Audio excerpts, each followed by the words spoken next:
Hello મિત્રો, હું મિતેન બધા જ વિદ્યાર્થી મિત્રોનું સ્વાગત કરું છું અમારી ચેનલ ઓફિસર્સ ટાઈમમાં. આજે આપણે પીએસઆઈના પેપર વિશે વાત કરીશું. પીએસઆઈનું પેપર જોવા જઈએ ને તો અનપ્રિડિક્ટેબલ, અનબિલિવેબલ અને અનએક્સપેક્ટેબલ હતું. એટલું હાર્ડ ન હતું, એકદમ ઇઝી હતું. પેપર સેટરે 4 અને 12માં કોઈ ફરક જ રાખ્યો નથી. હવે 4 અને 12 એટલે શું? ચોથા ધોરણ અને 12મા ધોરણવાળાને 12મા ધોરણવાળાના હાથમાં ચોથા ધોરણનું પેપર પકડાવી દીધું અને કીધું કે લે ભાઈ પેપર આપો.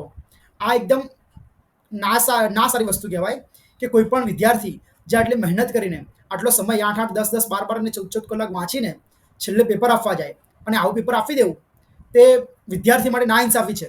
કારણ કે પેપરની જે પેરામીટર હોય, જે નક્કી કરેલા હોય, આ તમે કોન્સ્ટેબલનું કે પછી જીડી કોન્સ્ટેબલના પેપર નથી આપતા, ક્લાસ 3ના પેપર નથી આપતા, અથવા તો તેનાથી નીચેના પેપર નથી આપતા, પ્યુનના પેપર નથી આપતા. આ તમે પીએસઆઈનું પેપર આપી રહ્યા છો. તે પહેલાં બધા જ સરકારે વિચારવું જોઈએ કે કેવા પ્રશ્ન નીકાળવા અને કેવા ના નીકાળવા. ચાલો આપણે વાત કરીએ પાર્ટ બી વિશે, કે પાર્ટ બીમાં શેનો શેનો સમાવેશ કરવામાં આવતો હતો અને આપણે તેનું સંપૂર્ણ એનાલિસિસ જોઈશું કે પ્રશ્નનો જવાબ શું થાય છે. અને જો તમારે મેથ્સ માટે પણ જોઈતું હોય કે મેથ્સના જવાબ કેવી રીતે આવ્યા, અથવા તો તમે જો પીએસઆઈની તૈયારી ભવિષ્યમાં કરવાના હોય, અથવા તો ગુજરાત ગવર્મેન્ટની પરીક્ષા પરની તૈયારી પણ ભવિષ્યમાં કરવાના હોય, તો તે માટે આ પેપરનું જે એનાલિસિસ હશે તે ખૂબ જ મહત્વપૂર્ણ નીવડશે. તે કેવી રીતે? કારણ કે કોઈ પણ પરીક્ષા આપતા હોય ને તો તેના રિલેટેડ કોઈ પણ સ્ટેટ હોય કે સેન્ટ્રલ હોય, તેના માટે પ્રીવિયસ યર્સ પ્રશ્ન, જેને પીવાયક્યુઝ કહેવામાં આવે છે, તેને મગજમાં રાખવા ખૂબ જ મહત્વની બાબત છે. અને તેથી જ આપણે આજે પીએસઆઈનું એનાલિસિસ કરીશું કે કયા પ્રશ્ન પૂછાઈ રહ્યા છે, કેવા પ્રશ્ન પૂછાઈ રહ્યા છે, તેનું લેવલ ક્યાં છે. રાઈટ? ચલો આપણે ચાલુ કરીએ. આ ક્વેશ્ચનની સિરીઝ છે સી. માટે જે પણ એબીસીડી સિરીઝ આવે કે બધા પ્રશ્ન આડાવડા હોય માટે જોઈ લો.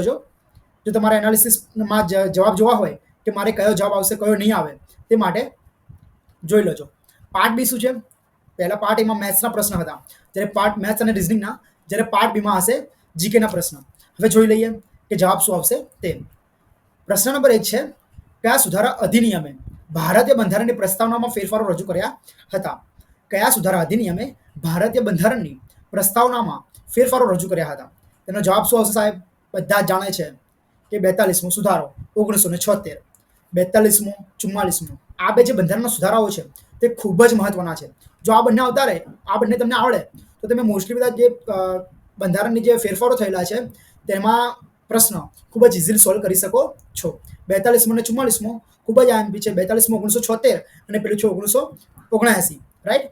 હવે તેથી આગળ justice K S Puttaswamy versus union of India, જે ઈસવીસન 2017માં કેસ થયો હતો, તેમાં સુપ્રીમ કોર્ટના ચુકાદા મુજબ કયા અધિકારને મૂળભૂત અધિકાર તરીકે સ્થાપિત કર્યો હતો? જો 2017માં જે કેસ થયો હતો કોની કોની વચ્ચે? Justice K S Puttaswamy versus કોણ હતું સામે? Union of India. તે બંને વચ્ચે કેસ થયો હતો, જેમાં સુપ્રીમ કોર્ટે આ ચુકાદો આપ્યો હતો. તેમાં કયા અધિકારને મૂળભૂત અધિકાર તરીકે સ્થાપિત કરાયો હતો તે જોઈ લઈએ. પ્રાઇવસી. આજે પ્રાઇવસીનો છે, ગોપનીયતા, તેનો જે અધિનિયમ હતો, જેનો અધિકાર હતો, તે મૂળભૂત અધિકાર તરીકે સ્થાપિત કરવામાં આવ્યો હતો. તેથી આગળ ક્વેશ્ચન નંબર 103 છે, મૂળભૂત અધિકારો ભારતીય બંધારણના કયા ભાગમાં છે? આ પ્રશ્ન છે કોઈ? આટલા ઇઝી પ્રશ્ન લોકો બંધારણને એકદમ ડીપમાં વાંચીને જાય છે. અમુક લોકો તો પીએસઆઈ માટે પણ લક્ષ્મીકાંત સાહેબની બુક વાંચીને જાય, અને પછી આવા પ્રશ્નો જોવે ને સાહેબ, એટલે પછી એમ થાય કે આવા જ પૂછવા હતા તો મારા હાથમાં નવનીત પકડાઈ દીધી હોત તો બી અમે પાસ થઈ જતા. આનો જવાબ શું આવશે? ભાગ 3. મૂળભૂત અધિકારો ભારતીય બંધારણના કયા ભાગમાં છે? ભાગ 3માં છે. હવે તેથી આગળ જોઈ લઈએ કે ભારતીય બંધારણ તેની અંતિમ સત્તા કોની પાસેથી મેળવે છે? ભારતનું બંધારણ છે તેની અંતિમ સત્તા કોની પાસેથી મેળવે છે? સિમ્પલ. ભારત એક શું છે? પ્રજાસત્તાક રાષ્ટ્ર છે. પ્રજા દ્વારા, પ્રજા વડે અને પ્રજા થકી ચાલતું રાષ્ટ્ર છે. માટે છેલ્લો નિયમ કોનો હશે? સત્તા કોની હશે? તો હશે ભારતીય પ્રજાની. તેથી આગળ જોઈ લઈએ.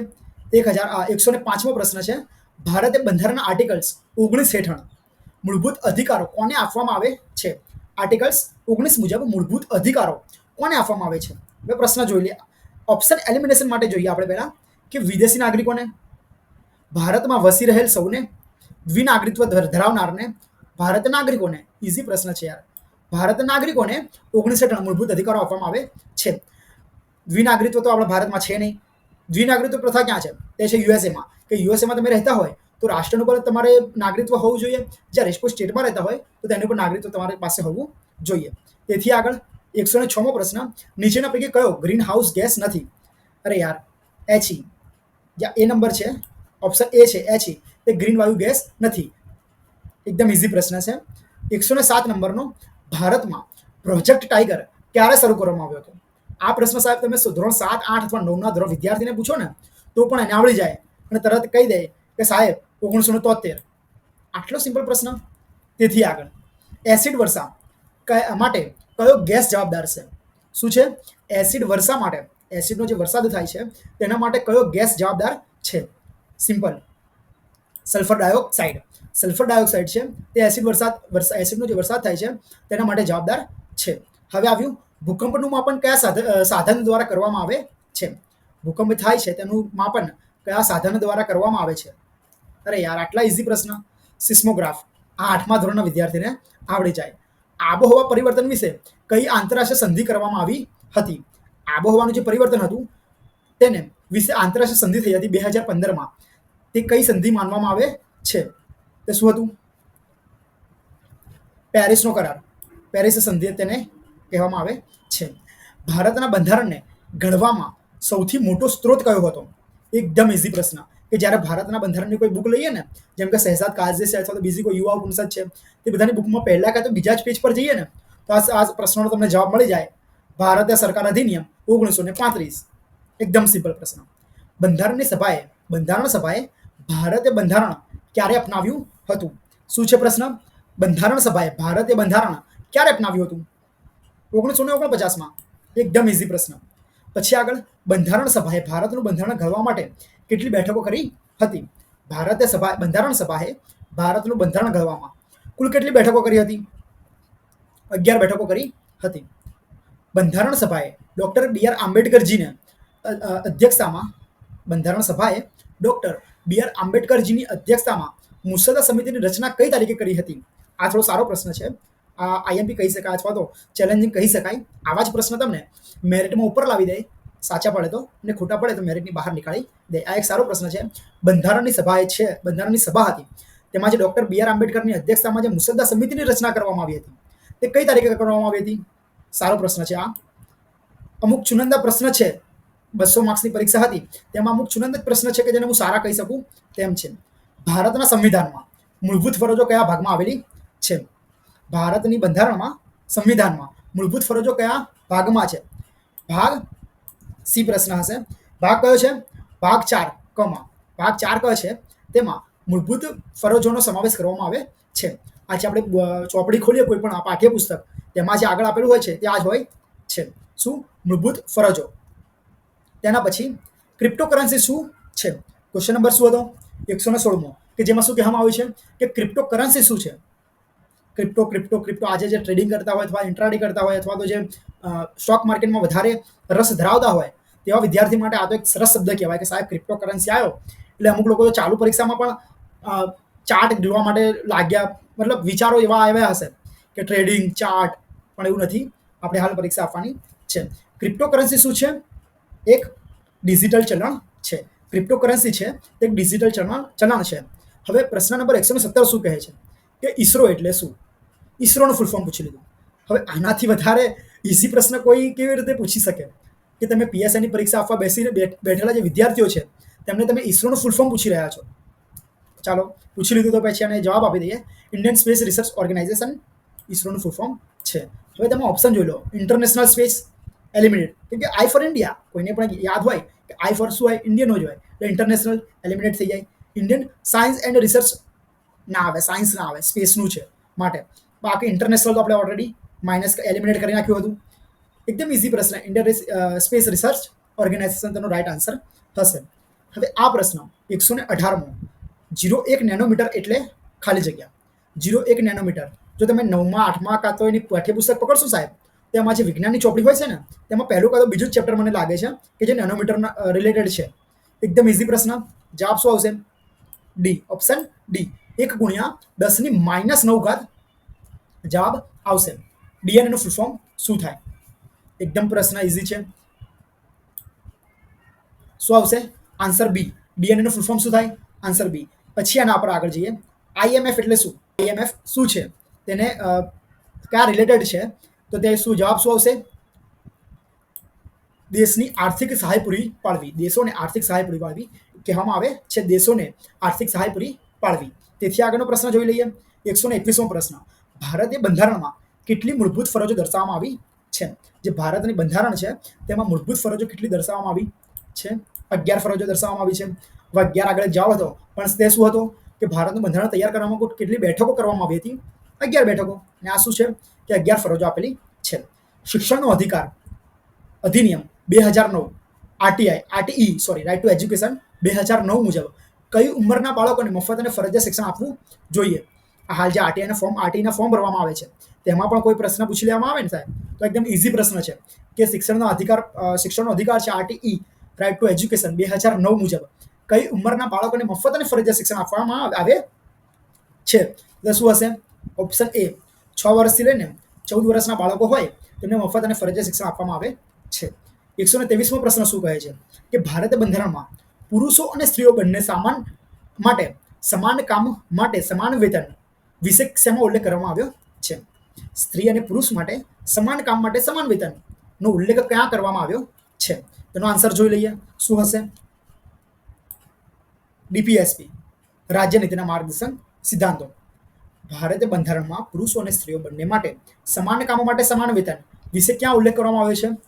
રાજ્યનીતિના માર્ગદર્શન સિદ્ધાંતોમાં. તેથી આગળ પ્રશ્ન નંબર 124 પર આવી જઈએ કે પ્રશ્ન નંબર 124 શું કહે છે કે લોકસભાની ચૂંટણી લડવા માટે ઉમેદવારની લઘુત્તમ ઉંમર કેટલી હોવી જોઈએ? ઉમેદવારની લઘુત્તમ ઉંમર કેટલી હોવી જોઈએ જો તે લોકસભાની ચૂંટણી લડવા માંગતો હોય તો? તેનો આન્સર એકદમ ઇઝી જ છે. 25 વર્ષની ઉંમર હોવી જોઈએ. હવે આવીશું પ્રશ્ન નંબર 125 પર. કયું વિધેયક લોકસભા અને રાજ્યસભા દ્વારા વિશેષ બહુમતીથી પસાર થવું જોઈએ? આ જે વિધેયક હોય છે કે જે આ નાણાકીય વિધેયક હોય તે બધા વિધેયકની વાત કરવામાં આવે છે. આ ખૂબ જ આઈએમપી પોર્શન હોય છે ભારતના બંધારણમાં, કે ભારતના બંધારણમાં લોકોને સંસદ વિશે પૂછવામાં આવે, રાજ્યસભા, લોકસભા અથવા તો રાષ્ટ્રપતિ, ઉપરાષ્ટ્રપતિ વિશે પૂછવામાં આવે તે બધા જ વિદ્યાર્થીને આવડે. પણ જ્યારે તે લોકોને વિધેયક વિશે પૂછવામાં આવે છે અથવા તો જે ફેરફારો કરવામાં આવે છે, જે બંધારણને ફેરફાર કરવામાં આવે છે તે વિશે પૂછવામાં આવે અથવા તો તેના સોર્સ વિશે પૂછવામાં આવે કે તેના સ્ત્રોત શું હતા, એ બંધારણ જ્યારે બનાવવામાં આવ્યું હતું ત્યારે તેના કયા સોર્સનો ઉપયોગ કરવામાં આવ્યો હતો, સ્પેનમાંથી અથવા જર્મનીમાંથી, અમેરિકામાંથી શું લેવામાં આવ્યું હતું, તે થોડું લોકોને ટફ પડે છે. માટે જો તમે આગળની એક્ઝામની તૈયારી કરતા હોય તો આ ખૂબ જ જરૂરી છે કે કયું વિધેયક લોકસભા અને રાજ્યસભા દ્વારા વિશેષ બહુમતીથી પસાર થવું જોઈએ. તે કયું વિધેયક છે? કોન્સ્ટિટ્યુશનલ એમેન્ડમેન્ટ્સ. જ્યારે નવો સુધારો કરવામાં આવે છે, બંધારણનો સુધારો કરવામાં આવે તે લોકસભા અને રાજ્યસભા બંનેનામાંથી વિશેષ બહુમતીથી પસાર થવું જોઈએ. હવે આવી જઈએ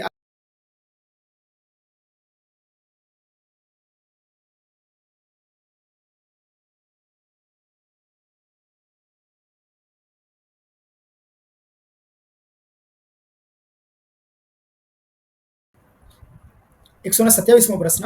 કયા મહાનુભાવ વર્ષ 2024માં વડોદરામાં આવ્યા હતા? કે કોણ વીઆઈપી ગેસ્ટ અહીંયા આવું હતું 2024માં વડોદરા ખાતે? કોણ આવ્યું હતું? સિમ્પલ, સ્પેનના જે વડાપ્રધાન હતા તે અહીં આવ્યા હતા. રાઈટ. હવે 128મો પ્રશ્ન છે કે ઓઝોન સ્તર એટલે શું?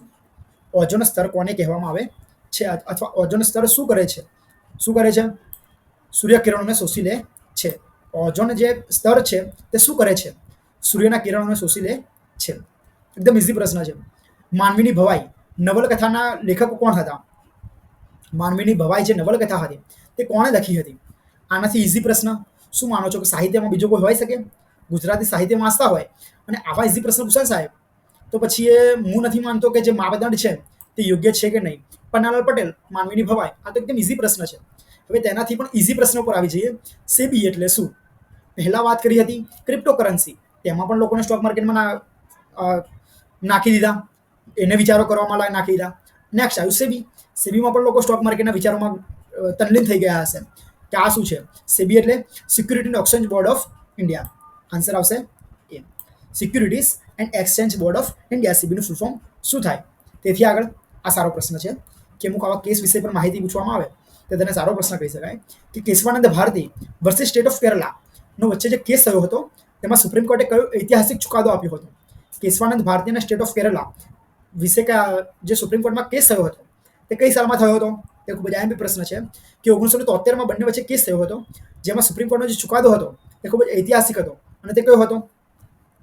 Option number B.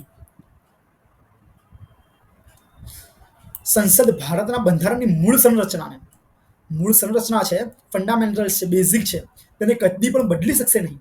સંસદ ઈચ્છે ને સાહેબ તો પણ જે પાસ્ટમાં જે બંધારણ બનાવવામાં આવ્યું હતું બંધારણ સમિતિ દ્વારા, અને જે બેઠકો થઈ તે સમય દરમિયાન, જેમાં બધાને જ ખબર છે કે સૌથી મુખ્ય ભાગ હોય તો તે કોણ હતું?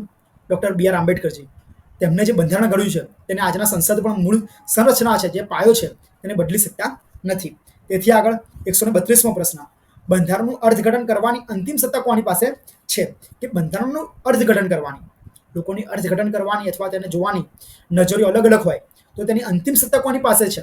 તો તે કોઈ રાષ્ટ્રપતિ નક્કી નથી કરી શકતું કે આનો મતલબ આ થાય, કોઈ લોકસભા કાં તો કોઈ સંસદ નક્કી નથી કરી શકતું કે આનો મતલબ શું થાય શું નહીં. તેની અંતિમ સત્તા હંમેશા સુપ્રીમ કોર્ટ પાસે રહેશે.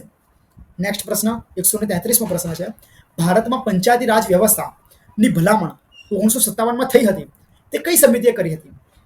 ભારતમાં પંચાયતી રાજ વ્યવસ્થાની ભલામણ જે 1957માં થઈ હતી, આઈએમપી પ્રશ્ન છે, તે કઈ સમિતિએ કરી હતી? બધા યાદ છે, બળવંતરાય મહેતા સમિતિ. ભારતમાં જે પંચાયતી રાજ વ્યવસ્થાની ભલામણ કરવામાં આવી હતી 1957ની સાલમાં, તે બળવંતરાય મહેતા કમિટીએ કરી હતી, સમિતિએ કરી હતી. ચલો પ્રશ્ન નંબર 134 પર આવી જઈએ કે બંધારણના ભાગ 17માં અમુકને આ પ્રશ્ન આવ્યો હશે ને સાહેબ, તો આમાં જ ખબર નહીં પડી હોય, તેને આન્સર તો ખબર હશે કે આન્સર શું હશે શું નહીં, તેને ભાગ મોઢે કર્યા જ છે, પરંતુ જ્યારે આવા રોમનમાં આંકડા પૂછાઈ જાય તો તેનો કોઈને આઈડિયા આવતો નથી. તો જોઈ લઈએ, x એટલે 10, v એટલે 5 અને પાછળ 2 છે, 10 ને 5 15, 15 ને 5 15 ને 2 17. ભાગ 17માં શેનો ઉલ્લેખ કરવામાં આવ્યો છે? તેનો રાઈટ આન્સર શું છે? રાજભાષા છે, તેનો બંધારણના ભાગ 17માં ઉલ્લેખ કરવામાં આવ્યો છે. હવે આવી જઈએ પ્રશ્ન નંબર 135 પર, બંધારણમાં સુધારા કરવાની કાર્યરીતિ. બંધારણના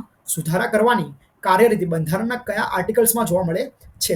ધારો કે બંધારણમાં કોઈ સુધારો કરવાનો હોય તો તે કયા આર્ટિકલ્સમાં હોય? એકદમ ઇઝી પ્રશ્ન છે સાહેબ. આ જે મોસ્ટ આઈએમપી આર્ટિકલ્સમાં છે ને તેમાં જ આ પ્રશ્ન હોય કે 368મો બંધારણ સુધારા, 368મો આર્ટિકલ્સ છે તે બંધારણમાં સુધારા રિલેટેડ છે. હવે ચિપકો આંદોલન કોની જાળવણી માટે થયું હતું? અરે યાર, આટલો ઇઝી પ્રશ્ન. વૃક્ષોની જાળવણી માટે ચિપકો આંદોલન થયું હતું, કે જેમાં જે વિસ્તારની પ્રજા હતી તે જ્યારે વૃક્ષોને કાપવા માટે લોકો આવતા હતા તે વૃક્ષોની બાજ ભીડી દેતી હતી, તેથી તેને શું કહેવામાં આવે છે? ચિપકો આંદોલન કહેવામાં આવે છે. હવે પ્રશ્ન નંબર 137 શું કહે છે કે લાલ ગ્રહ કોને કહેવામાં આવે છે? લાલ ગ્રહ કયો છે? તો ઇઝી, મંગળ લાલ ગ્રહ છે. હવે ઓપ્શન એલિમિનેશન કરીએ સાહેબ તો પણ આ પ્રશ્નમાં તમે 50 સુધી તો આવી જાઓ કે 50% શ્યોર નથી, બાકી તો હું શ્યોર છું. પૃથ્વીને લાલ ગ્રહ કહેવામાં આવતો નથી, શુક્રને તો સૌથી સુંદર ગ્રહ કહેવામાં આવે છે. બચ્યા કોણ? શનિ અને મંગળ. મંગળ અને શનિમાં તમે અક્કલ બક્કલ બંબેબો કરે ને સાહેબ તો બી પ્રશ્ન સાચા થવાના ચાન્સીસ 50% વધી જાય. તેથી આગળ, માનવ શરીરનું સૌથી મોટું અંગ કયું છે? માનવ શરીરનું સૌથી મોટું અંગ કયું છે? યકૃત. એકદમ ઇઝી પ્રશ્ન છે. 139મો પ્રશ્ન શું કહે છે? કયું તત્વ સૂર્યમાં સૌથી વધુ માત્રામાં રહેલું છે? સૂર્યમાં સૌથી વધુ માત્રામાં રહેલું હોય તો તે હાઇડ્રોજન છે. આ થોડો સારો પ્રશ્ન કહી શકાય કે લિટલ બીટ સારો પ્રશ્ન છે. અને તેનાથી પણ સૌથી વધારે સારો પ્રશ્ન, પ્રકાશની ગતિ પ્રતિ સેકન્ડ ઝડપ કેટલી છે? પ્રકાશની પ્રતિ સેકન્ડ ઝડપ કેટલી છે? તો સારો પ્રશ્ન છે. જવાબ શું આવશે? 300, 792, 458 મીટર પ્રતિ સેકન્ડની તેની ઝડપ છે. હવે લોકો પીએસઆઈનું પેપર હોય ને સાહેબ એટલે કાયદો તો બહુ વાંચીને જાય એકદમ ડીપમાં, કે કોઈ પણ વિદ્યાર્થી પીએસઆઈની તૈયારી કરતો મળે, કોઈ પણ વિદ્યાર્થીને વાત થતી હોય, ડિસ્કસ થતી હોય તો બધાના મનમાં અથવા તો બધાની જીભ ઉપર એક જ પ્રશ્ન હોય અથવા એક જ શબ્દ હોય, ભાઈ કાયદો કરીને જજે. કેમ કે પીએસઆઈ કોન્સ્ટેબલની પરીક્ષા છે, કાયદો પૂછાશે જ અને ખૂબ જ મહત્વનો છે. પણ હવે કાયદામાં આવા પ્રશ્ન પૂછી દે કે સીઆરપીએફનું ફૂલ ફોર્મ શું થાય? તો કેટલા અંશે યોગ્ય છે? સીઆરપીએફનું ફૂલ ફોર્મ શું થાય? એકદમ ઇઝી પ્રશ્ન. શું થાય? Central reserve police force. આટલો ઇઝી પ્રશ્ન યાર. ભારતીય નાગરિક સુરક્ષા સંહિતા ક્યારે અમલમાં આવી હતી? આ થોડો સારો પ્રશ્ન કહી શકાય. ક્યારે પ્રશ્ન અમલમાં આવી હતી? 1 જુલાઈ 2024ના રોજ ભારત સુરક્ષા સંહિતા અમલમાં આવી હતી.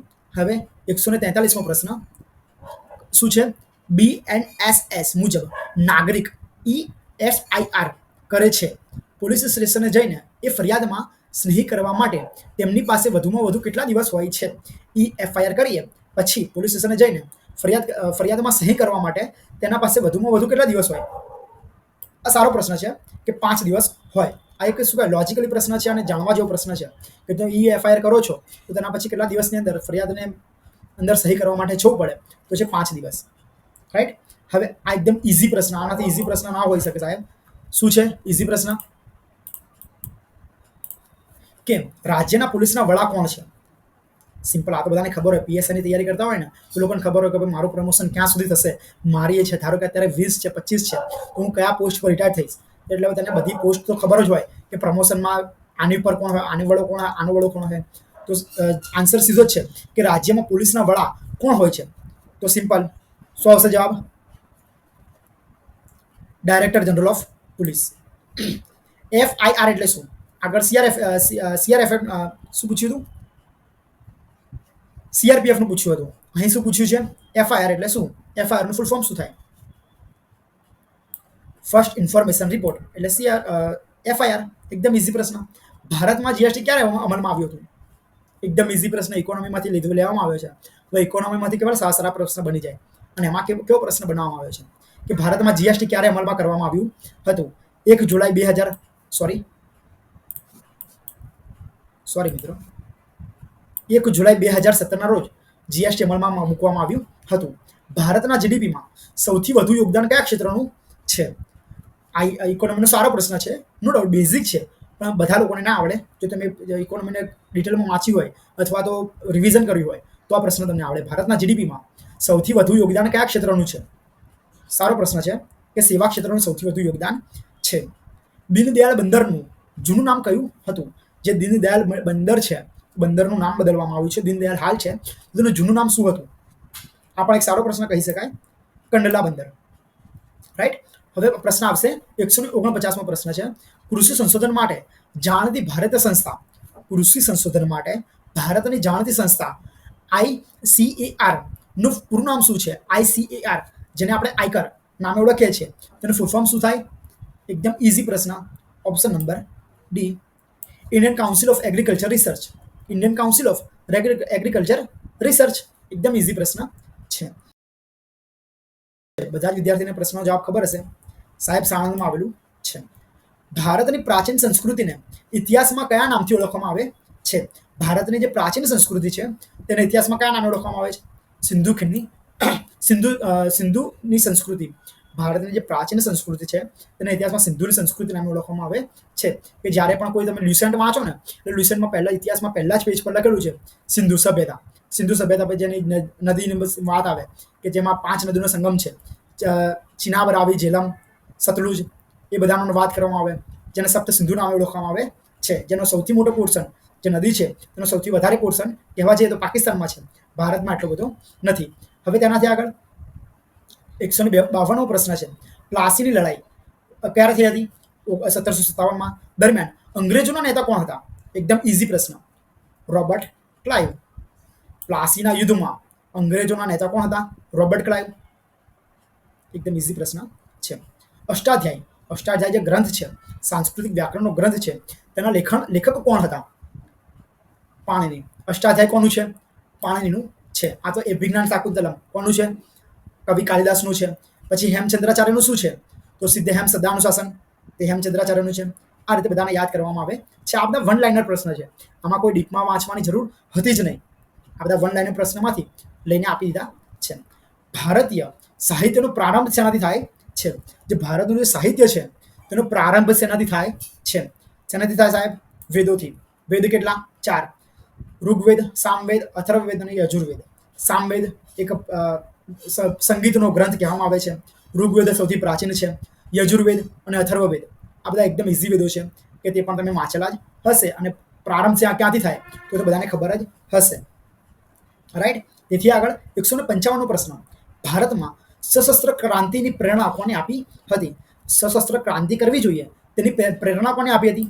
અરવિંદ ઘોષ સાહેબે. કે અમને કીધું હતું કે સશસ્ત્ર ક્રાંતિ કરવી જોઈએ. રોજર ફેડરર શું રમતા હતા?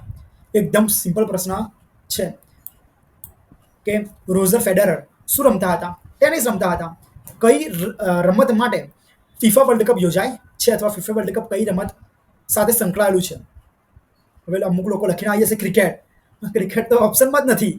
એના માટે એકદમ ઇઝી પ્રશ્ન છે યાર. આનાથી ઇઝી બીજો પ્રશ્ન શું હોઈ શકે કે ફૂટબોલમાં ફીફા વર્લ્ડ કપ યોજવામાં આવે છે. 158માં પ્રશ્ન ઉપર આવી જઈએ કે Mahatma Mandir conversion and exhibition centre ક્યાં આવેલું છે? આગળનું વાંચવાની જરૂર નથી, આ વાંચવાની જરૂરત છે જ નહીં. ડાયરેક્ટ શું મહાત્મા મંદિર ક્યાં આવેલું છે? ગાંધીનગરમાં. એકદમ સિમ્પલ પ્રશ્ન છે. 159મો પ્રશ્ન શું કહે છે? ધ ડિજિટલ માર્કેટ્સ એક્ટ કોની સાથે સંકળાયેલો છે? કે ડિજિટલ માર્કેટ્સ એક્ટ હતો તે કોની સાથે સંકળાયેલો છે? EU યુરોપિયન યુનિયન હતું તેની સાથે આ સંકળાયેલો હતો. ચલો હવે આવી જઈએ ક્વેશ્ચન નંબર 160 પર કે પ્રશ્ન 160 શું કહે છે કે મધુબની કલા ક્યાંની છે? જે મધુબની કલા છે તે ક્યાંની છે? સારો પ્રશ્ન છે કે મધુબની જે કલા છે તે બિહારની છે. પ્રશ્ન નંબર 161 શું કહે છે કે જય જય ગરવી ગુજરાત કાવ્ય કોણે લખ્યું હતું? એકદમ ઇઝી પ્રશ્ન કે જે આપણે સાહિત્યમાં ખૂબ જ આઈએમપી માનવામાં આવે છે. નર્મદ દ્વારા કવિ નર્મદ હતા તેમના દ્વારા જય જય ગરવી ગુજરાત નામનું કાવ્ય લખવામાં આવ્યું હતું. હવે આ કાયદો 162મો પ્રશ્ન છે. કયા કાયદા વિશે વાત કરવામાં આવી હતી? Rowlatt act. આ 1919 જે 1919 છે તેના ઉપર એક બીજું પણ જે ઘટના છે તે સંકળાયેલી છે. તે ઘટના કઈ છે? હત્યાકાંડ. હત્યાકાંડ કયું? જલિયાવાલા બાગનું હત્યાકાંડ આની સાથે સંકળાયેલું છે. રાઈટ. એક જ મિનિટ મિત્રો.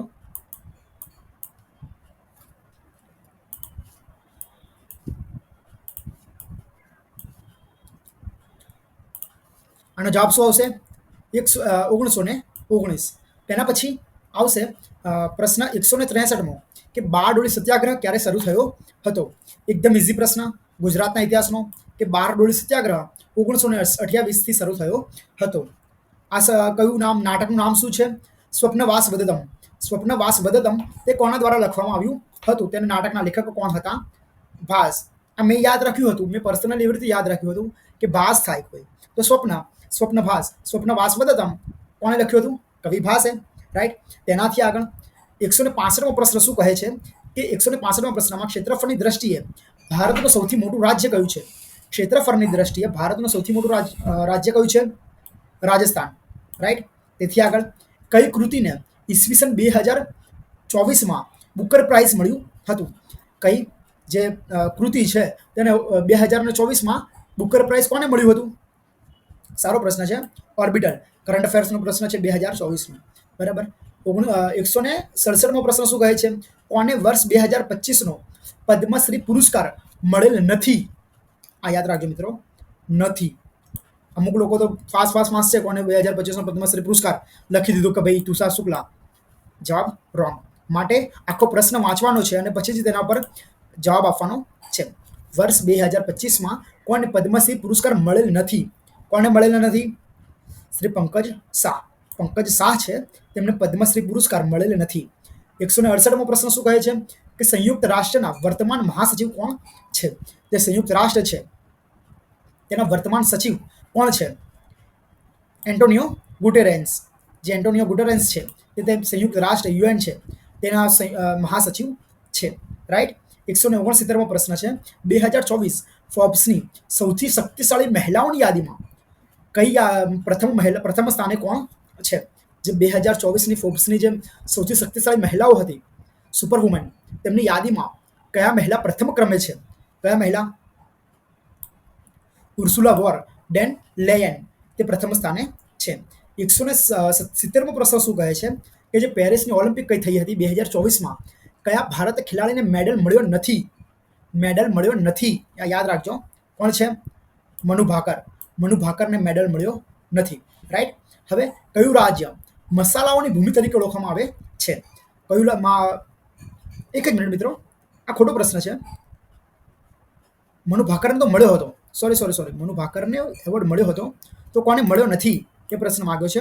જો મિત્રો આવું થાય કે જ્યારે નથી નામ વાંચ્યું હોય એવું થઈએ તો આવું થાય કે લક્ષ્ય સેનને મળ્યો નથી. રાઈટ. તેથી આગળ કયું રાજ્ય મસાલાઓની ભૂમિ તરીકે ઓળખવામાં આવે છે? મસાલાઓની ભૂમિ કઈ? કેરળ. એકદમ સિમ્પલ પ્રશ્ન, બધા જ વિદ્યાર્થીઓને આવડે, રોકડિયા માર્ક્સ જેવું છે કે જેમ રોકડે પાક આવે તે રીતે રોકડે માર્ક્સ છે. આ બધા ગુજરાતની સૌથી ઊંચું શિખર કયું છે? એકદમ ઇઝી, ગિરનાર. ગિરનારનું જે શિખર છે તે ગુજરાતનું સૌથી ઊંચું શિખર માનવામાં આવે છે. કયો દેશ વિશ્વ મહાસાગરનો દિવસ તરીકે ઓળખવામાં આવે છે? વિશ્વ મહાસાગર દિવસ કયા દિવસને ઓળખવામાં આવે છે? 8 જૂન વિશ્વ મહાસાગર દિવસ, કે જ્યાં ડેસ એન્ડ તેની થીમ્સ હોય, ડેસ એન્ડ થીમ્સનું જે પોર્શન હોય છે કરંટ અફેર્સમાં અથવા તો જે ફેક્ટ્સમાં, ફેક્ટ બેઝ હોય, પ્રશ્ન હોય છે તેમાં ખૂબ જ આઈએમપી છે કે તમે કોઈ પણ પરીક્ષાની તૈયારી કરતા હોય અથવા તો તમારી રિસેન્ટમાં કોઈ પરીક્ષા આવવાની હોય તો તેમાં ડે અને તેનું થીમ તે ખૂબ જ આઈએમપી પ્રશ્ન છે કે તે મોઢે કરી લેવું જોઈએ. ગુજરાતી ભાષા કયા જૂથની ભાષા છે? જે ગુજરાતની જે ભાષા છે તે કયા જૂથની ભાષા છે? ભારત યુરોપીય ભાષા છે. સારો પ્રશ્ન છે, આઈએમપી પ્રશ્ન છે. નીચેના પૈકી કયો વાક્યનો પ્રકાર નથી? નીચેના પૈકી કયો વાક્યનો પ્રકાર નથી? કે આવું વાક્ય હોય ને સાદું વાક્ય હોય, સંયુક્ત વાક્ય હોય ને સંકુલ વાક્ય હોય, કદી વિભક્ત વાક્ય ના હોઈ શકે. રાઈટ, એકદમ ઇઝી પ્રશ્ન છે. મોનાલિસાના ચિત્રકાર કોણ હતા? જે મોનાલિસા હતું, મોનાલિસાના ચિત્રકાર કોણ હતા? રાઈટ, તેનો પ્રશ્ન શું છે? જવાબ શું છે? Leonardo da Vinci. આ જે મોનાલિસાનું ચિત્ર બનાવ્યું હતું તેના જે ચિત્રકાર હતા તે લિયોનાર્ડો ડી વિન્ચી હતા. મોનાલિસા બધાને લાગ્યું હશે કે ભાઈ મોનાલિસા પ્રશ્નનો આવ્યો અત્યારે એ કરંટ અફેરનો માની લીધો હશે. અને મહાકુંભમાં જે મોનાલિસા આવ્યા હતા, જે ખૂબ જ પ્રખ્યાત થયા હતા, વાયરલ થયા હતા ઇન્સ્ટાગ્રામ ઉપર, તેમના પરથી પ્રશ્ન બનાવવામાં આવ્યો હશે તેવું બધાને લાગતું હશે. રાઈટ, અને મહદ અંશે કહી શકાય કે એ લોકો સાચા પણ હોઈ શકે. કયા ક્ષેત્રમાં દાદા સાહેબ ફાળકે એવોર્ડ આપવામાં આવે છે? સૌથી ઇઝી, દાદા સાહેબ ફાળકે એવોર્ડ ફિલ્મી ક્ષેત્ર આપવામાં આવે કે છે. કે જે ફિલ્મ સ્ટાર હોય છે તેમને દાદા સાહેબ ફાળકે એવોર્ડથી, પુરસ્કારથી સન્માનિત કરવામાં આવે છે. હવે 178મો પ્રશ્ન શું છે? કે કઈ યુનેસ્કો વર્લ્ડ હેરિટેજ સાઇટ નથી? તમે એક વસ્તુ નોટિસ કરી મિત્રો, મોસ્ટલી બધા જે પ્રશ્ન પૂછવામાં આવ્યા છે તેમાં નથી નથી નથી તે બધું પૂછવામાં આવ્યું છે. કઈ યુનેસ્કો વર્લ્ડ હેરિટેજ સાઇટ નથી? તો કઈ નથી? Gateway of India UNESCO world heritage site નથી. વિશ્વ પર્યાવરણ દિવસ, આનાથી ઇઝી પ્રશ્ન બીજો કોઈ હોય જ ના શકે. જવાબ શું આવશે? 5 જૂન. એક જ મિનિટ, આનો જવાબ શું આવશે? 5 જૂન, જેને વિશ્વ પર્યાવરણ દિવસ તરીકે ઉજવવામાં આવે છે. 7 એપ્રિલ વિશ્વ આરોગ્ય દિવસ તરીકે શા માટે ઉજવવામાં આવે છે? હવે જે 7 એપ્રિલ છે તેને વિશ્વ આરોગ્ય દિવસ તરીકે ઉજવવામાં આવે છે, સેલિબ્રેટ કરવામાં આવે છે. તેને શા માટે કરવામાં આવે છે? તેનો કોઈ ખાસ મકસદ અથવા તો કારણ હોઈ શકે. તો શું છે કે WHO જે WHO છે તેની સ્થાપના દિવસ છે કયો? 7 એપ્રિલ WHO સ્થાપના દિવસ છે. રાઈટ, તેથી આગળ તાપી નદી પર કઈ યોજના થયેલ નથી? તાપી નદી પર કઈ યોજના થયેલ નથી? કઈ યોજના? ધારોઈ ડેમ છે અથવા ધારા યોજના છે તે તાપી નદી પર થયેલ નથી. બાકી યુકાઈ તો તાપી નદી પર થયેલી છે, કાંકરા પર થયેલી છે. રાઈટ, પ્રશ્ન નંબર 182 શું કહે છે કે પિઠોરા એટલે શું? પિઠોરા એટલે શું? પિઠોરા એટલે શું છે? ભીત ચિત્રો છે કે જ્યારે તેમાં કલા સાહિત્ય વાંચ્યું હોય તો તેમાં આ પ્રશ્ન હોય કે પિઠોરા એટલે શું? તે શું છે? ભીત ચિત્રો છે. કોણાર્કનું સૂર્ય મંદિર કયા રાજ્યમાં આવેલું છે? જે કોણાર્કનું સૂર્ય મંદિર છે તે કયા રાજ્યમાં આવેલું છે? સૌથી ઇઝી પ્રશ્ન, ઉડીસા. ઉડીસા રાજ્યમાં કોણાર્કનું સૂર્ય મંદિર આવેલું છે. એનાથી પણ ઇઝી પ્રશ્ન, ભારતમાં હેમિસ રાષ્ટ્રીય ઉદ્યાન ક્યાં આવેલું છે? હેમિસ ક્યાં આવેલું છે? લદ્દાખમાં. પહેલાનો જવાબ શું હતો? જમ્મુ કાશ્મીર. અને જમ્મુ કાશ્મીર જ્યારે દૂર થયું અથવા સેપરેટ થયા જમ્મુ કાશ્મીર અને લદ્દાખ, એટલે હેમિસને લદ્દાખમાં આપી દીધું, તેથી લદ્દાખ તેનો આન્સર આવશે. રાઈટ, બરાબર. એનાથી પણ ઇઝી પ્રશ્ન, અલગ આખું પેજ જ ઇઝી છે, ઇઝી છે. શું રાષ્ટ્રીય સાર કોને કીધા છે? ઝવેરચંદ મેઘાણીને રાષ્ટ્રીય સાર કહેવામાં આવ્યા છે. તેથી આગળ વિમાન કયા સિદ્ધાંત મુજબ ઉડે છે? વિમાન કયા સિદ્ધાંત મુજબ ઉડે છે? બાર્નોલીનો જે સિદ્ધાંત હતો, બાર્નોલીનો, તેના સિદ્ધાંત મુજબ વિમાન ઉડે છે. ફેક્ટ બેઝ પ્રશ્ન છે, આમાં કોઈ રોકેટ સાયન્સ નથી. પ્રથમ કોમ્પ્યુટરની શોધ કોણે કરી હતી? જ્યારે કોમ્પ્યુટર સબ્જેક્ટ આખો આપ્યો હતો ને સિલેબસમાં, કે પીએસઆઈના સિલેબસમાં કોમ્પ્યુટર પર પૂછવામાં આવશે, ત્યારે લોકો કોમ્પ્યુટરની આટલી જાડી જાડી બુકો વસાવી દીધી હશે કે આખી ચોપડી વાંચી નાખીશું અને મને પ્રશ્ન આવડશે અને મારા માર્ક્સ આવશે અને હું મેરિટમાં આવી જઈશ. પણ જ્યારે આવા પ્રશ્ન જોવે ને કે કોમ્પ્યુટરની શોધ અથવા પ્રથમ કોમ્પ્યુટરની શોધ કોણે કરી હતી, એટલે બિચારાનો મૂડ ઓફ થઈ જાય કે યાર આ શું પ્રશ્ન આવી ગયો. આ તો બધાને આવડે કે ચાર્લ્સ બેબેજે સૌ પ્રથમ કોમ્પ્યુટરની શોધ કરી હતી. કોમ્પ્યુટરની ભાષામાં રેમ એટલે શું? અત્યારે કોઈ પણ વિદ્યાર્થી અથવા કોઈ પણ વ્યક્તિ નવો ફોન ખરીદવા જાય તો રેમ કેટલી છે તેનો પ્રશ્ન પહેલો જ એ જ હોય કે સાહેબ રેમ કેટલી છે, સ્ટોરેજ કેટલી છે. રેમ એટલે શું? Random access memory. Random access મેમરીને રેમ કહેવામાં આવે છે. રેમનું ફૂલ ફોર્મ શું થાય? Random access memory. બરાબર. તેથી આગળ 189મો પ્રશ્ન શું કહે છે કે એઆઈ એટલે શું? પ્રશ્ન છે કોઈ?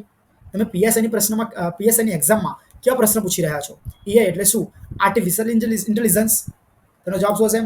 આર્ટિફિશિયલ ઇન્ટેલિજન્સ, જેનો જવાબ હશે. એકદમ ઇઝી પ્રશ્ન છે, આમાં કોઈ રોકેટ સાયન્સ નથી. મેં તમને કીધું હતું કે આ પેજ જ ઇઝી છે. ક્યાં શા માટે? કોણાર્કનું સૂર્ય મંદિર ઓડિશામાં. ભારતમાં હેમિસ રાષ્ટ્રીય ઉદ્યાન ક્યાં આવેલું છે? લદ્દાખમાં. રાષ્ટ્રીય સાર કોને કહેવામાં આવે છે? ઝવેરચંદ મેઘાણીને. વિમાન કયા સિદ્ધાંત મુજબ ઉડે છે? બાર્નોલીનો સિદ્ધાંત. આ થોડો ટફ પ્રશ્ન કહી શકાય. તેના પછી સૌથી સિમ્પલ પ્રશ્ન કે પ્રથમ કોમ્પ્યુટરની શોધ કોના દ્વારા કરવામાં આવી હતી? ચાર્લ્સ બેજેસ દ્વારા. કોમ્પ્યુટરની ભાષામાં રેમ એટલે શું? રેમ એટલે શું? Random access memory. તેના પછી શું હતું? એઆઈ એટલે શું, અથવા એઆઈનું ફૂલ ફોર્મ શું થાય? Artificial intelligence. હવે તેથી આગળ 190મો પ્રશ્ન શું કહે છે કે રોબોટિક્સમાં કઈ ટેકનોલોજીનો ઉપયોગ કરવામાં આવે છે? કે જ્યારે રોબોટિક્સ હોય છે તેમાં કઈ ટેકનોલોજીનો ઉપયોગ કરવામાં આવે છે? આ સારો પ્રશ્ન છે. મશીન લર્નિંગ સાચો આન્સર છે. Wireless technology, right. કોઈ રોબોટને વાયર વધે જોઈન્ટ કરવામાં નથી આવતા, તે વાયરલેસ હોય છે, માટે તે પણ સાચો છે. અને કૃત્રિમ બુદ્ધિ, કે તેની અંદર કૃત્રિમ બુદ્ધિ અથવા શું કહેવાય, હા, આર્ટિફિશિયલ ઇન્ટેલિજન્સ, જેને કૃત્રિમ બુદ્ધિ કહેવામાં આવે છે, તે એડ કરવામાં આવે છે, માટે આ જવાબ આવશે ઉપરોક્ત તમામ. 191મો પ્રશ્ન શું છે કે કયું સાંસ્કૃતિક નૃત્ય મુખ્યત્વે ઉત્તર ભારત સાથે સંકળાયેલું છે? શેની સાથે? ઉત્તર ભારત સાથે. કે ઉત્તર ભારત, દક્ષિણ ભારત, ઉત્તર ભારત સાથે કોણ સંકળાયેલું છે? તેનો જવાબ શું આવશે?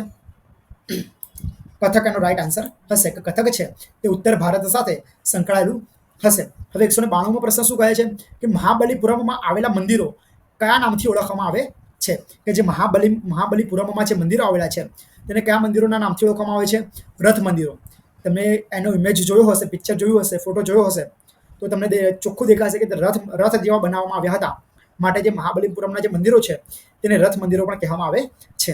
હવે તેથી આગળ યુનેસ્કોનું પૂરું નામ શું છે? જે યુનેસ્કો છે, UNESCO, તેનું ફૂલ ફોર્મ શું છે, અથવા તો તેનું પૂરું નામ શું છે? તો જવાબ શું આવશે સાહેબ? C. Answer C, United Nation Educational, Scientific and Culture Organisation, જેનો રાઈટ આન્સર હશે. હવે તેથી આગળ 194મો પ્રશ્ન શું છે કે કયા ગુજરાતી કવિને જ્ઞાનપીઠ પુરસ્કાર મળ્યો નથી? રાઈટ, પાછું આવી ગયું, નથી મળ્યો. કોને નથી મળ્યો જ્ઞાનપીઠ પુરસ્કાર? સુંદરમના જ્ઞાનપીઠ પુરસ્કાર મળ્યો નથી. આગળ પ્રશ્ન પન્નાલાલ પટેલ ઉપર જ હતો. કયો હતો? માનવીની ભવાઈ કોને લખી હતી? પન્નાલાલ પટેલે, રાઈટ. તેથી આગળ 195મો પ્રશ્ન કયો છે? ગુજરાતમાં નવી રંગભૂમિની શરૂઆત કોણે કરી હતી? ગુજરાતમાં નવી જ રંગભૂમિ થઈ, તેની શરૂઆત કોણે કરી હતી? આ બધામાં ઓપ્શન એલિમિનેશનમાં સાહેબ બધાએ જોયું હશે કે બધામાં ચંચી ચંચી ચંચી લખ્યું છે, માટે સાહેબ આમાંથી કોઈ આન્સર હશે નહીં. તો પાછળ જો મહેતા, દેસાઈ, ત્રિપાઠી કે પછી પાઠક તે છે, તો આમાં જવાબ શું આવશે? જવાબ જોઈ લઈએ. ચંચી મહેતા, ચંચી દેસાઈ, ચંચી ત્રિપાઠી કે ચંચી પાઠક, તેમાં આન્સર શું છે? અરે યાર, સોરી, ચંચી મહેતા, જે તેનો રાઈટ આન્સર હશે. 196મો પ્રશ્ન છે શ્રેષ્ઠ ફિલ્મો માટેનો ફિલ્મફેર એવોર્ડ 2024 કોને મળ્યો હતો? કે સૌથી શ્રેષ્ઠ ફિલ્મ હોય તેને જે ફિલ્મફેર એવોર્ડ આપવામાં આવે છે 2024નો કરંટ અફેર બેઝ પ્રશ્ન છે કે તે કોને મળ્યો હતો? 12th fail. આ ખૂબ જ સારી ફિલ્મ છે. પર્સનલી મને બહુ ગમી છે. જો તમે પણ એક શું કહેવાય સ્ટુડન્ટના સમયમાં હોય, એક વિદ્યાર્થી ફેસમાં હોય, સ્ટુડન્ટ ફેસમાં, તો આ મૂવી જોવી જોઈએ તમારે, કે સ્ટ્રગલ કોને કહેવામાં આવે છે, કે જે મનોજ શર્મા છે તે કેટલી સ્ટ્રગલ કરે છે, ક્યાંથી ક્યાં સુધી પહોંચે છે. ત્યાં 12th ફેલ ઉપર 12th ફેલ મૂવી છે તે એના બેઝ છે, અને એક સત્ય ઘટના પર આધારિત કહેવામાં આવે છે. હવે તેમાં કેટલું સત્ય છે કેટલું નહીં તે કોઈ જાણતું નથી, રાઈટ. હવે શું છે 197મો પ્રશ્ન શું કહે છે કે G20 સમિટ ભારતમાં ક્યારે યોજાઈ હતી? જે G20 હતી તે ભારતમાં ક્યારે યોજાઈ હતી? 2023માં. કે G20 સમિટ હતી તે ભારતમાં ક્યારે? 2023માં યોજવામાં આવેલ હતી. 198મો પ્રશ્ન શું છે કે કેનેડામાં ઇન્ડિયા બિલ પે ઓનલાઈન સેવા કોણે શરૂ કરી હતી? કે ઇન્ડિયા બિલ પે ઓનલાઈન સેવા હતી તે કેનેડામાં કોણે શરૂ કરી હતી? શું છે? બીકન નામનો વ્યક્તિ હતો અથવા બીકન હતા, તેમણે કેનેડામાં ઇન્ડિયા બિલ પે ઓનલાઈન સેવા શરૂ કરી હતી. તેથી આગળ 199મો પ્રશ્ન, સેકન્ડ લાસ્ટ પ્રશ્ન છે આ. આના પછી ઓકે, આ જે છેલ્લેથી બીજો જ પ્રશ્ન છે કે ભારતમાં ઉપરાષ્ટ્રપતિ તરીકે કયા મહાનુભાવે સેવા આપી નથી? ઉપરાષ્ટ્રપતિ રહી ચૂક્યા નથી. કોણ ઉપરાષ્ટ્રપતિ નથી રહી ચૂક્યા? શ્રી ઘનશ્યામ તિવારી. જે શ્રી ઘનશ્યામ તિવારી સાહેબ છે તે ઉપરાષ્ટ્રપતિ તરીકે ભારતમાં સેવા આપી નથી, રાઈટ. 200મો પ્રશ્ન, લાસ્ટ પ્રશ્ન છે ભારતનો અક્ષાંશ અને રેખાંશ નીચેનામાંથી કયો છે? જીઓગ્રાફીનો સ્થળો એક પ્રશ્ન આવે તો ખરી. શું છે? 20.5937 નોર્થથી લઈને 78.9629 ઈસ્ટ સુધી છે ભારતનો અક્ષાંશ અને રેખાંશ છે. રાઈટ, આ પ્રશ્ન સારો હતો થોડો, કે આંકડા બેઝ હતો માટે ડેટા બેઝ હતો માટે તે પ્રશ્ન સારો કહી શકાય છે. આ બધા જ પ્રશ્નોમાં એકદમ ઇઝી પ્રશ્ન માનવામાં આવે છે. કયો? 12th fail movie. એનાથી આગળ રથ મંદિરો, કેમ કે મહાબલીપુરમના જે ચિત્રો જોયા હોય, રથ મંદિરો. ઉત્તર ભારત સાથે કોણ સંકળાયેલું? કથક. રોબોટિક્સ માટે એઆઈ પણ હોય, વાયરલેસ ટેકનોલોજી હોય, મશીન લર્નિંગ હોય. એઆઈનું ફૂલ ફોર્મ શું થાય? એકદમ આર્ટિફિશિયલ ઇન્ટેલિજન્સ, એકદમ ઇઝી છે. કોમ્પ્યુટરની ભાષા રેન્ડમ એક્સેસ મેમરી કહેવામાં આવે છે. પછી તેથી આગળ પ્રથમ કોમ્પ્યુટરની શોધ કોણે કરી હતી? ચાર્લ્સ બેજેજ. એકદમ ઇઝી પ્રશ્ન છે. રાષ્ટ્રીય શાયર ઝવેરચંદ મેઘાણી કોણ? હેમિસ રાષ્ટ્રીય ઉદ્યાન ક્યાં આવેલું છે? લદ્દાખમાં આવેલું છે. કોણાર્કનું સૂર્ય મંદિર ઓડિશામાં આવેલું છે. પિઠોરા કોને કહેવામાં આવે છે? પિઠોરા શું છે? વિવિધ ચિત્રો છે. તાપી નદી, ધરોઈ ડેમ. તાપી નદી પર નથી આવે, બધા જાણે છે. 7 એપ્રિલ વિશ્વ આરોગ્ય દિવસ તરીકે શા માટે ઉજવવામાં આવે છે? કારણ કે હુનો સ્થાપના દિવસ હતો, કે WHO ની જ્યારે સ્થાપના કરવામાં આવી હતી તે 7 એપ્રિલના દિવસે કરવામાં આવી હતી, માટે તેને વિશ્વ આરોગ્ય દિવસ તરીકે ઓળખવામાં આવે છે. પછી શું છે? વિશ્વ પર્યાવરણ દિવસ. 5 જૂન વિશ્વ પર્યાવરણ દિવસ. સાઇટ નથી. શું છે? કે વિશ્વ શું નથી? યુનેસ્કો વર્લ્ડ હેરિટેજ સાઇટ નથી. ગેટવે ઓફ ઇન્ડિયા સાઇટ નથી. દાદા સાહેબ ફાળકે. એકદમ ઇઝી પ્રશ્ન છે. તેથી આગળ મોનાલિસા ચિત્રકાર, મહાકુંભની વાત કરી હતી. લિયોનાર્ડો ડિવિન્ચીએ તેને ચિત્રકાર કર્યા હતા. મોનાલિસાનો ચિત્રકાર કોણ હતો? વિન્ચી સાહેબ. નીચેના પૈકી કયા વાક્યનો પ્રકાર નથી? વિભક્ત વાક્ય હોઈ શકે નહીં. ભાષા કઈ છે? ભારત યુરોપિયન ભાષા છે. તેના પરથી ગુજરાતી ભાષા ઉતરી આવી છે. તેથી આગળ કયો પ્રશ્ન હતો? 8 જૂને કયો દિવસ ઉજવવામાં આવે છે? વિશ્વ મહાસાગરનો દિવસ ઉજવવામાં આવે છે. સૌથી ઊંચું શિખર ગિરનાર શિખર છે. મસાલાઓની ભૂમિ કેરળ. સૌથી ઇઝી પ્રશ્ન. લક્ષ્ય સેનને એવોર્ડ મળ્યો નથી. તેથી આગળ શું હતું? સંયુક્ત રાષ્ટ્રના વર્તમાન સચિવ, યુનાઇટેડ નેશન્સના વર્તમાન સચિવ કોણ છે? એન્ટોનિયો ગુટેરસ છે. પદ્મશ્રી કોને નથી મળ્યો? શ્રી પંકજ શાહ. કઈ કૃતિ ઈસવીસન 2024માં બુકર પ્રાઇઝ મળ્યું નથી? ઓર્બિટલ. તેથી આગળ સૌથી મોટું રાજ્ય કયું છે? રાજસ્થાન. સૌથી નાનું ગોવા અથવા ત્રિપુરા તે કહી શકાય, જે ચેન્જ થતા જ રહે છે. સ્વપ્નવાસ વધતમ. કવિ ભાસ, જે આપણે ટ્રીક દ્વારા સમજાવ્યા હતા કે સ્વપ્ન ક્યાં આવે? ભાસ થાય, સ્વપ્ન આવે, માટે સ્વપ્નવાસ વધતમ કવિ ભાસ દ્વારા લખવામાં આવી હતી. બારડોલી સત્યાગ્રહ 1928માં થયો હતો. રોડ એટેક 1919માં, જે જલિયાવાલા બાગના હત્યાકાંડ સાથે સંકળાયેલો છે. જનરલ ડાયર અને ઉધમસિંહ, જેની સ્ટોરી બધાને ખબર જ હશે. જય ગરવી ગુજરાત કાવ્ય કોણે લખ્યું હતું? નર્મદે લખ્યું હતું. મધુબની કલા ક્યાંની છે? બિહારની છે. રાઈટ, આપણે આ બધા પ્રશ્નો અગાઉ જોઈ લીધા છે. તમે આગળ આવા પ્રશ્ન અથવા આવા જે પીવાય ક્યુઝ છે તે સોલ્વ કરવા માંગતા હોય તો કમેન્ટમાં જણાવો, અને આ જે વિડીયો છે તે તમારા મિત્રો સુધી પહોંચાડો, કે જેથી બધા જ વિદ્યાર્થી મિત્રોને આ વિડીયોનો લાભ લઈ શકે અને જે પ્રશ્ન પોતાના માર્ક્સ ગણી શકે. જો તેમને એક્ઝામ આપી હોય પીએસઆઈની, એક્ઝામમાં બેઠા હોય તો તે લોકો કહી શકે કે મારા આટલા માર્ક્સ થાય છે, આટલા માર્ક્સ થાય છે. આમાંથી જો તમારા 70+ થાય છે, 70 થી 75 અથવા 80 થાય છે, તો તમે 100% ક્વોલિફાય થઈ જશો. અને મારી શુભકામનાઓ છે, ભગવાનને પ્રાર્થના પણ છે કે તમે બધા જ વિદ્યાર્થી મિત્રો ક્વોલિફાય થઈ જાઓ અને સારી એવી સિદ્ધિ હાંસલ કરો, અને ભારત અથવા ગુજરાતને નોલેજ છે તે પ્રોવાઈડ કરો, અને ભારત અને ગુજરાત આગળ વધે, અને તમારા વિદ્યાર્થી મિત્રો સાથે શેર કરો. Thank you.